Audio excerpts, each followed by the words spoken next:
Good morning. There's a Bible verse, you find it in 1 Thessalonians 5 and verse 21. And it says, "Prove all things, hold fast to that which is good." Prove all things, but only hold fast to that which is good. A few weeks ago, a friend of mine shared with me a video by one Vusi Thembekwayo, and he was talking about entrepreneurship. And in that video, he talks about different things, and I want you to watch it so that as we talk, we can discuss and find the merits behind the video, because sometimes we may confuse eloquence for wisdom. If you can't disappear from your business for 90 days, you're not an entrepreneur. You're what we call self-employed. What happened? Did it hit you hard, eh? Is that you? Guys only laugh at that when they hear a nice bar and a hip-hop song and they're like, oh! Yeah, you're not, that's why, for me, the distinction is actually not academic. It's important, right? It's a very important distinction. There's a couple of models that go around. I'll share with you one that I kind of share with entrepreneurs, right? So there is a difference between being an entrepreneur, yeah? Being a business owner, yeah? Being self-employed, yeah? I beg your pardon? Being an employee. No, well, that wouldn't quite make it onto this. And being a professional. These are not the same things. So a professional, I am a doctor, I'm a dentist, yeah? I heal the patients, but if I'm not there, nobody heals the patients. Right, so I'm fascinated by the idea that there is a doctor who runs a practice, yeah? And there is a doctor who runs a hospital, and there is a doctor who's a CEO of a hospital group. I'm fascinated by that because they clearly have the same training, they just operate at very different levels. Yeah? The other thing you need to recognize is this is not for everybody. Most people, I think like 90% of people who say they want to be entrepreneurs actually just want to mean I want to determine my own life. Now, if that is what you're saying and that is what you want, which is you want to take your kids to school and rock up at the office at 10 o'clock, leave the office at 2, work a 4-hour day, then that's not quite what we mean by entrepreneurship. You want to be self-employed. Very big difference. So the graphic designer is somebody who's self-employed. I employ me, but I do the job. I am the value, yeah?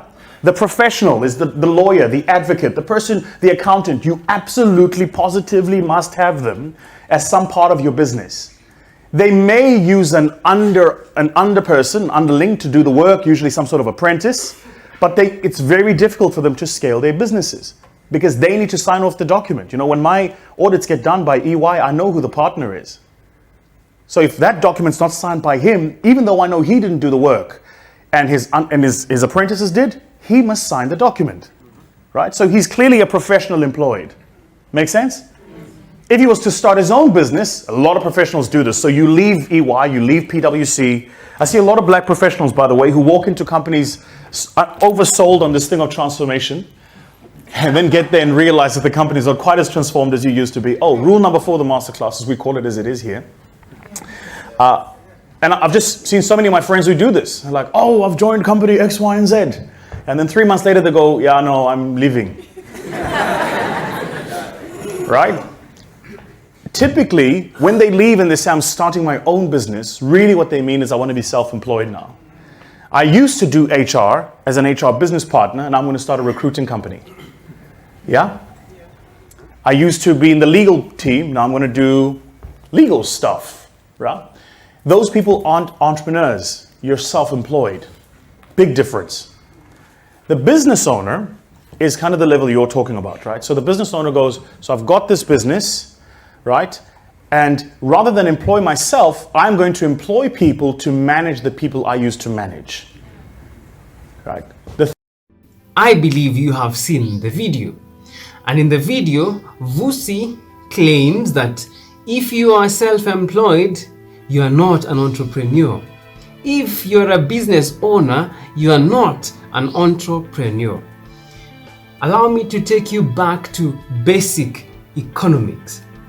And if my economics serves me right, there are 4 factors of production. 4 factors of production.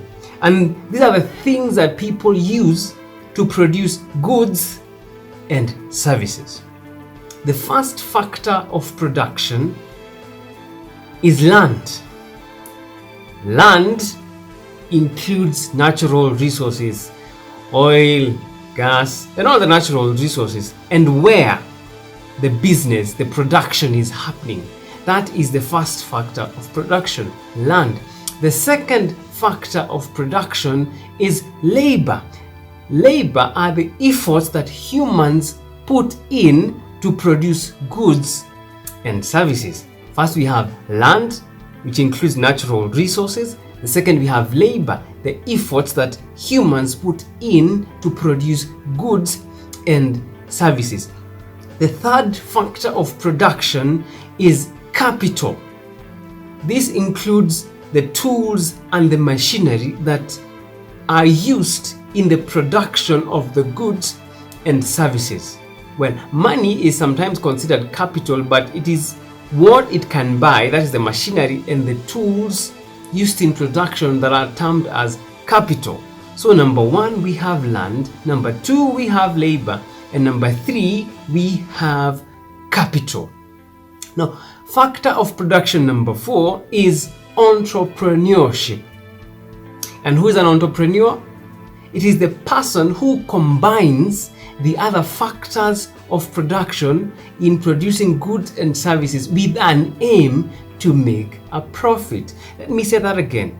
An entrepreneur is someone who combines the factors of production.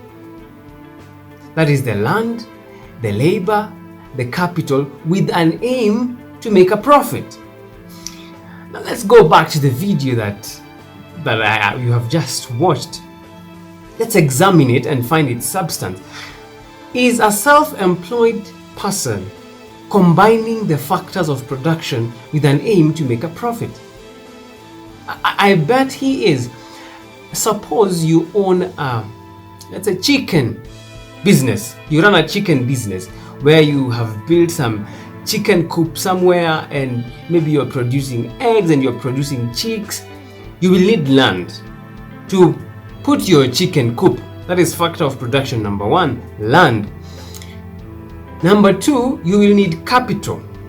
There are tools that you will need, the feeders for the chicken, the drinkers for the chicken. If you're producing chicks, you have incubators. That is capital.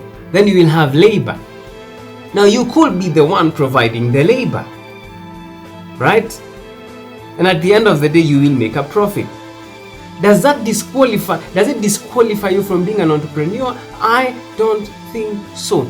Anyone who combines the 4 factors of production with an aim to make a profit, that is an entrepreneur. So if you're just beginning your business and you're doing everything by yourself, don't be disheartened by the idea that you're not an entrepreneur. You, my friend, are an entrepreneur. What Vusi is talking about, I think, is just a matter of semantics. What he's talking about are different levels of entrepreneurship. Because as a startup, for example, you cannot imagine that you can take 3 months holiday or 3 months off and you expect things to run as well as if you were there. That's not possible. So at the beginning, you will have to carry your dreams before eventually your dreams can carry you, and you can afford to take a whole year off. What Vusi is talking about are different levels of entrepreneurship, because the entrepreneurial journey is a process. It doesn't just take off overnight. You must start somewhere. You might start as a professional or a self-employed or a business owner before you can finally be the CEO of the group of companies that now Vusi is terming as those are the entrepreneurs. So my friends, as long as you are combining the 4 factors of production with an aim to make a profit, then you are an entrepreneur. And I have often said this: anything that defies common sense, whether it be religion, whether it be science, then you have every right to be apprehensive towards that thing.